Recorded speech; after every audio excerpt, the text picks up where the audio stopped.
बिस्मिल्लाहिर्रहमानिर्रहीम अस्सलामुअलैकुम। पंजाबी खबरां दे नाल मैं अमिशाल असलम। तुसीं वेख रहे हो CID न्यूज़ नेटवर्क इस्लामाबाद। अज दियां ताज़ा तरीन खबरां। खैबर पख्तूनख्वा विच भी पंजाब दी तर्ज ते सेट एडजस्टमेंट दियां कोशिशां। सैनेट इलैक्शन दे लई खैबर पख्तूनख्वा विच भी पंजाब दी तर्ज ते सेट एडजस्टमेंट दियां कोशिशां जारी ने। ताहम मुस्लिम लीग नून एडजस्टमेंट दी राह विच वड्डी रुकावट बन गई। तफसीलात के मुताबिक सैनेट इलैक्शन के लिए जोर तौर ते राबते अरूज ते पहुँच गए ने। इस हवाले तो खैबर पख्तूनख्वा विच भी दिलचस्प सूरत हाल पैदा हो गई। खैबर पख्तूनख्वा विच भी पंजाब दी तर्ज ते सेट एडजस्टमेंट दियां कोशिशां जारी ने। इस्लामाबाद हाई कोर्ट ते हमले विच मुलव्वस 21 वकीलां दे लाइसेंस मुअत्तल।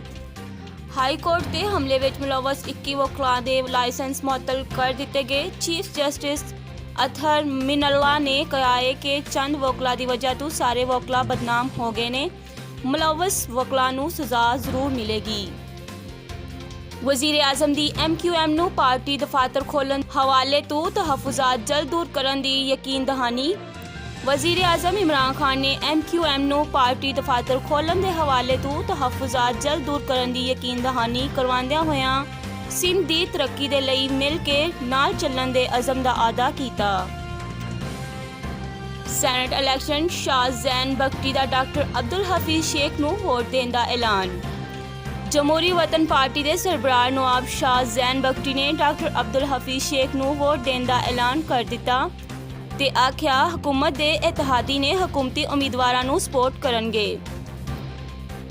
सैनेट इंतखाबात विच करप्शन रोकन दे लई विजिलेंस कमेटी कायम।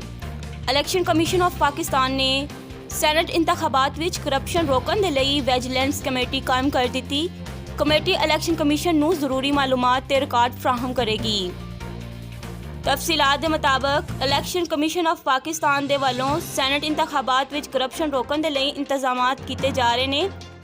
इस सिलसिले तो सैनेट इलैक्शन नूं शफाफ बनाने दे लई विजिलेंस कमेटी कायम कर दी गई है। इस दे नाल ही अज दी खबरां इख्तिताम पजीर होईयां। तुसीं वेख रहे हो CID न्यूज़ नेटवर्क इस्लामाबाद। जे तुसीं साडा चैनल हाले तक सबसक्राइब नहीं कीता तो सब तो पहले साडे चैनल नूं सबसक्राइब करो, लाइक करो ते शेयर करो। अपना ख्याल रखो, अपने नाल दूजिआं ने भी। रब राखा। You are watching CID News Network Islamabad.